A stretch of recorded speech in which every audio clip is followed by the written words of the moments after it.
Do you find it difficult to live on a day-to-day basis as a human being? Does life just freaking suck and other people blow and whatever other I thought we were vacuum going to talk cleaner about dogs. analogies? Yeah, right?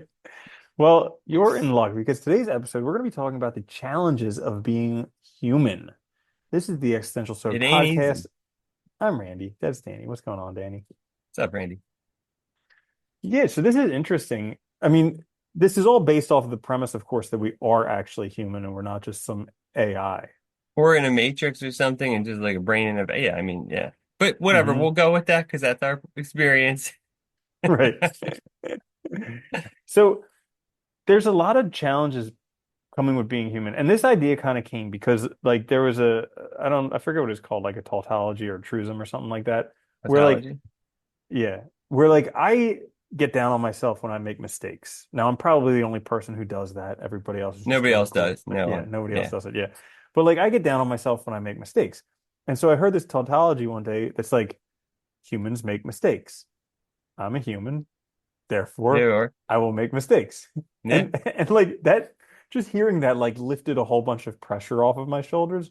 But I figured in that same vein, we could go over some of the challenges of being human because it's oftentimes like we get really frustrated with life or really depressed or really whatever because we're experiencing something as humans that we think we shouldn't have to.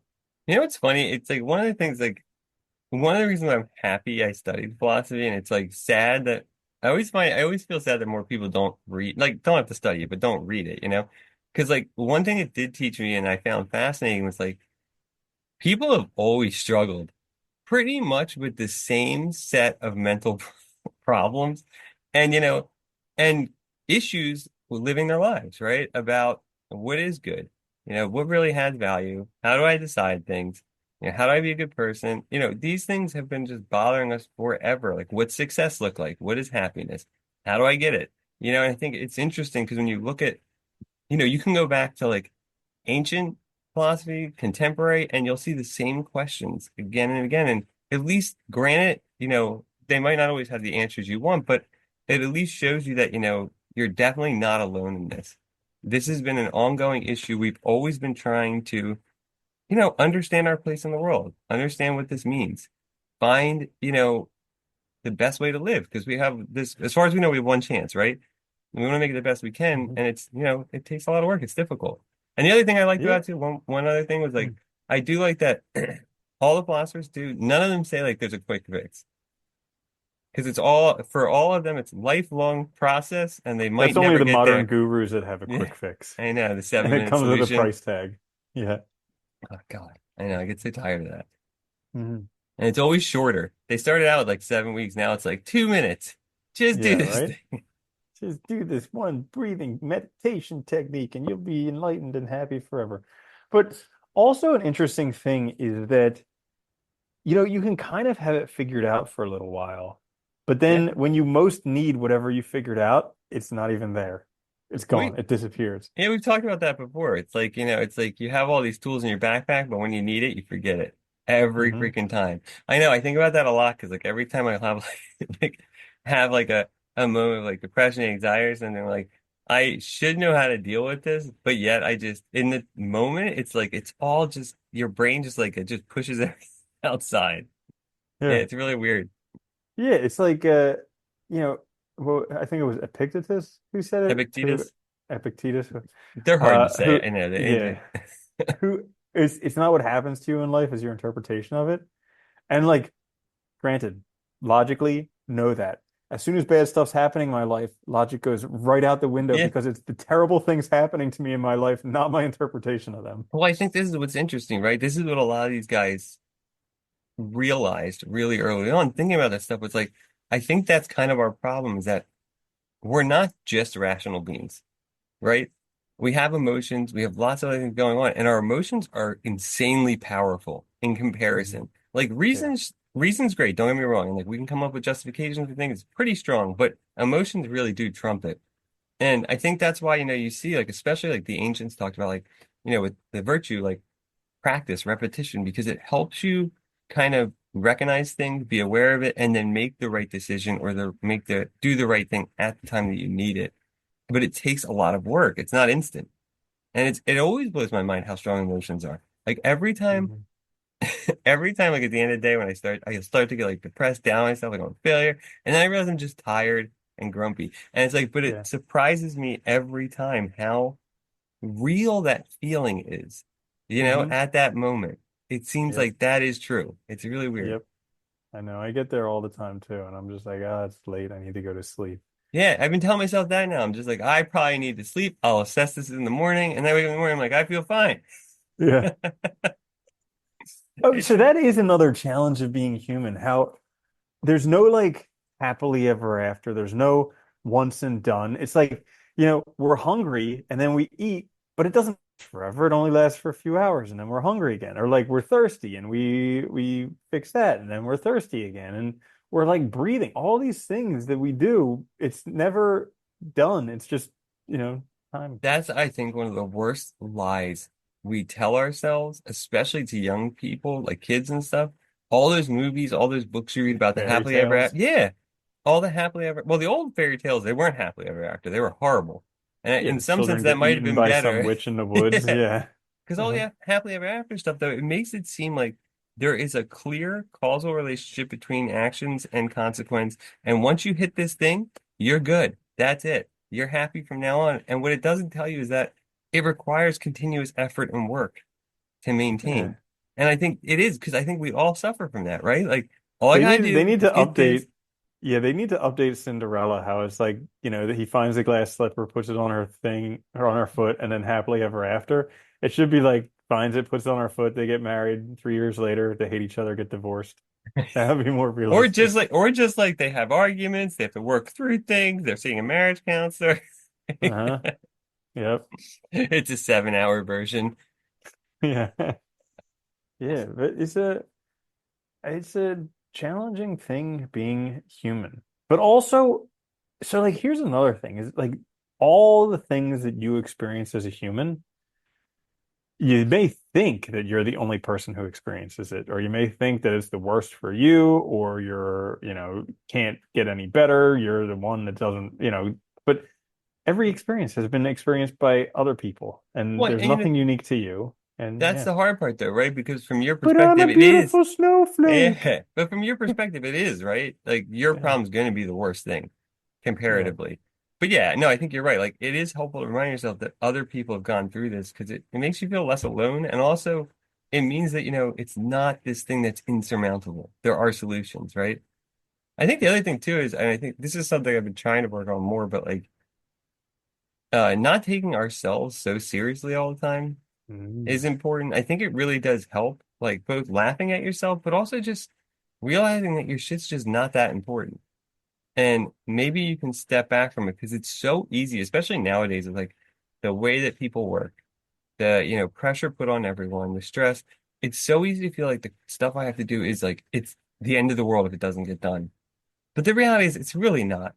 And eventually you're going to die and the world's going to move on without you there doing all these things.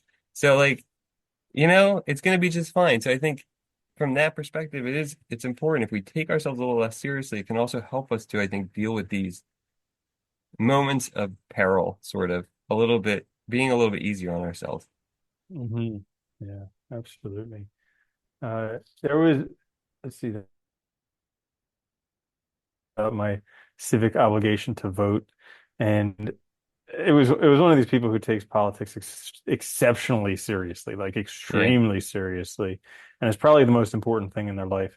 But it got into a heated argument because I was like, listen, what's in my control? Not any politics stuff, and I'm not even convinced that voting makes a difference. And so, uh, Also, so I was pointing like, back, if it's a right to vote, it means you have a choice to vote. right, It doesn't mean yeah. it's required. Yeah, but that's besides the point. And I was like, I try and focus on stuff that's in my control. And if I actually thought that my vote made a difference, I would go ahead and vote. But I think of the fact it doesn't make a difference, so I didn't go ahead and do that. And anyways, I got into a heated argument. And then I reminded myself towards the end, I was like, hey, well, it doesn't really matter because he's going to believe what he believes. I'm going to believe what I believe. So in the end, I was just like, you know what, you're right. I totally see what you're saying now. You're completely right in all your views, and he softened and everything. And then I'm like, in the end, we're all going to die anyways, and it really, whatever Doesn't matter. election 2024 doesn't matter. Nope. But it's crazy how this time of year the people come out of the woodwork who like elections are the most Yeah. and politics is like the most important thing ever.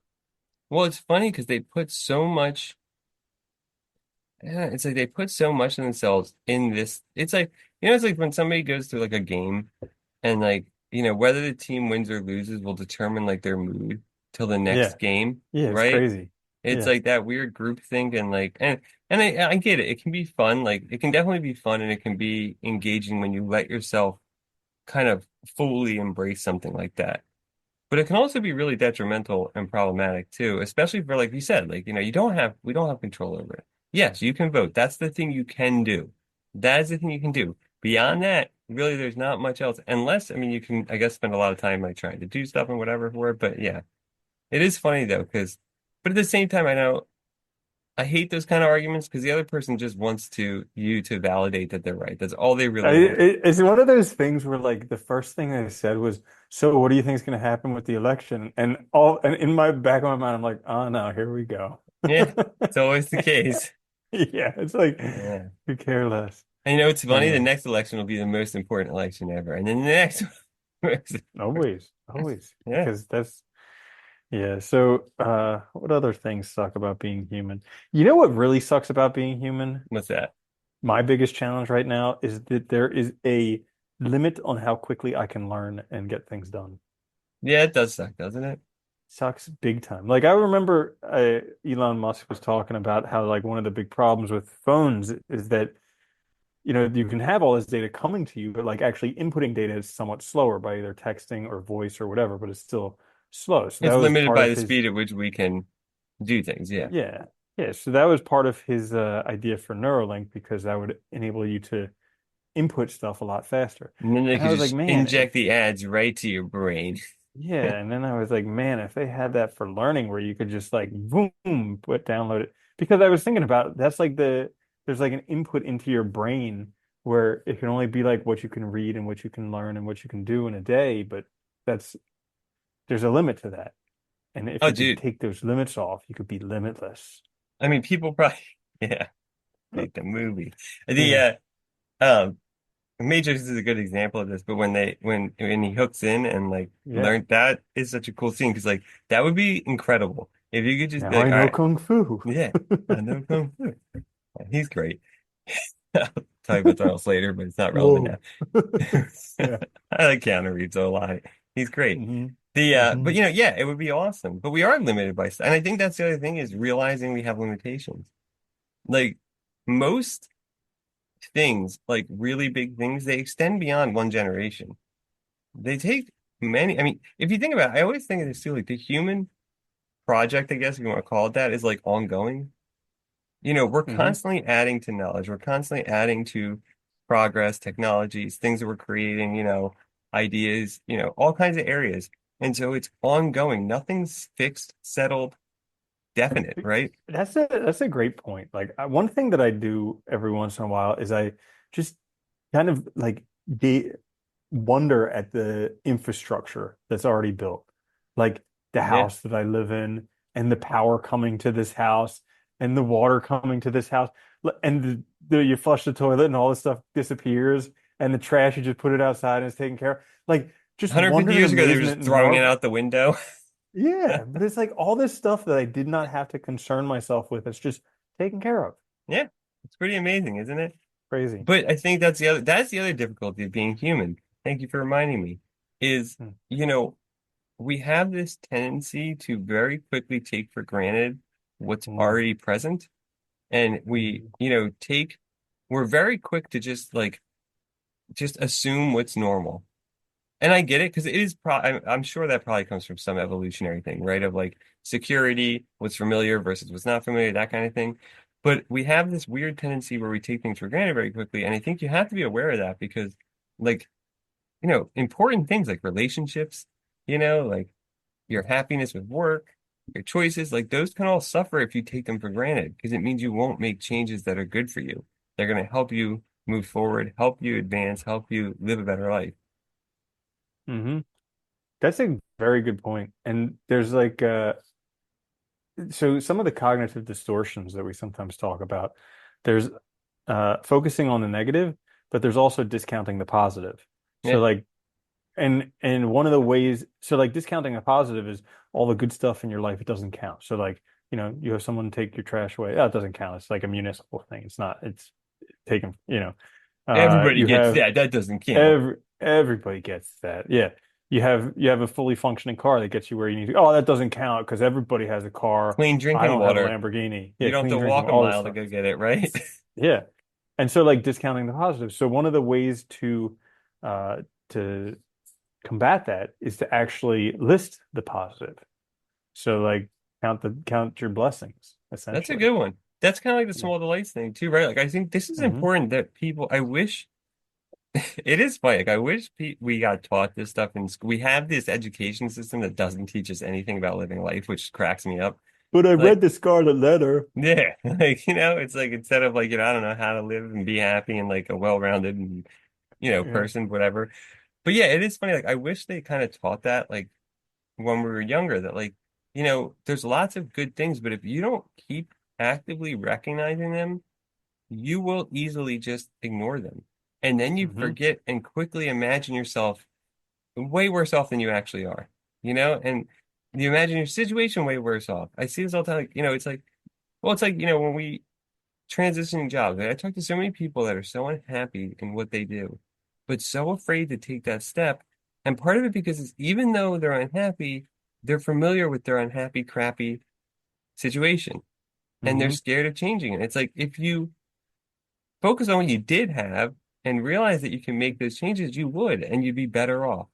And I feel like sometimes we almost want, I don't know. I don't want to get into like the whole thing, but yeah, And like not only that, but like all the stuff that we currently have was at some point stuff that we really, really wanted for the yeah, most part. yeah, Like even that crummy job that you hate, you did have to go to an interview for it probably. yeah. You're And probably at excited one when you point got it. it was Yeah, yeah, at one point it was exciting. So yeah, it's just crazy how it's a it's terrible being a human. it is hard, It isn't it? is well, it's like that stinking quote by whoever. I'd rather be a human dissatisfied than a pig satisfied. No, And I yeah. think that's wrong. I'd rather be a pig status. I'd roll in the mud, Yeah. hanging out. Yeah, Unless you're living it like a bacon factory, that might not be the best. that'd But be even tough. then, as long as you don't know what's Or coming, in the it's truck fine. going to the bacon factory. Yeah, Oh God, right. when I was in Hatfield, I used to see them all the time. These trucks with the pigs, and I was like, Oh, "Oh, yeah. fellas, Yeah, right? you're gonna be tasty Yeah. soon." Yeah, Hmm. it is. It's interesting. But I think that's also I like this point about dissatisfaction because it is also a means by which we recognize how to change our lives, right, and make them better. But Hmm. you also have the dissatisfaction. It just can't be dissatisfaction. It also has to be dissatisfaction with action. It has to be dissatisfaction that motivates planning and decision making that's going to then solve those problems that you see. And great, we can't solve everything. Like some of them are way beyond our realm of like, yes, I would love a world that had like better social relations and stuff, but like, okay, that's kind of beyond me. But, things in my life I can change, right? There's lots of things I can do to make it better. And I think that is a healthy way to look at it, you That know. is a great point, But taking it is hard. responsibility for your life. Yeah. Yeah. That's But another hard thing, right? You have to take responsibility for yourself. That yeah, sucks. you don't have to, but it's Yeah. probably a good idea to do it. Well, Yeah. whether you So do or not, you do have it. yeah, I'm sure we could go on for hours talking about Yeah. the challenges of being human because literally everywhere you look, there's another There's a challenge. But challenge. we'll end it there. Keep it nice and short. If you enjoyed this episode, we have hundreds, literally hundreds more episodes on YouTube, wherever you get your favorite podcasts. Until next time, this is the Existential Stoic Podcast. I'm Randy. That's Danny. I'll see you later, Danny. Later, Andy.